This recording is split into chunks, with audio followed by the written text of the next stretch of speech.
Hello everyone and welcome back to our channel. Today, we have some significant news to discuss, a story that has touched the hearts of millions worldwide.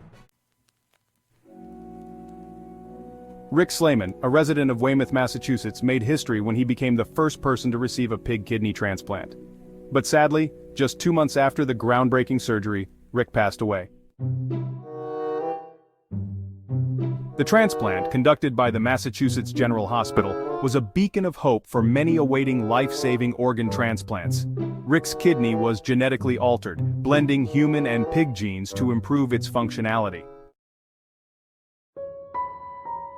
The hospital has stated that Rick's death was not a result of the transplant, but rather a sudden passing. They expressed their condolences to Rick's family and praised his courage in advancing xenotransplantation. Rick's family remembers him as an inspiration. Despite his own health challenges, he remained dedicated to providing hope for others in need of transplants.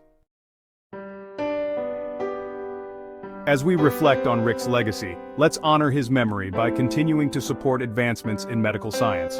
Our thoughts are with Rick's family during this difficult time. If you found this story moving, don't forget to like, comment, and share this video to spread awareness. And remember, each share could potentially save a life. Thank you for watching, and until next time, stay safe and stay informed.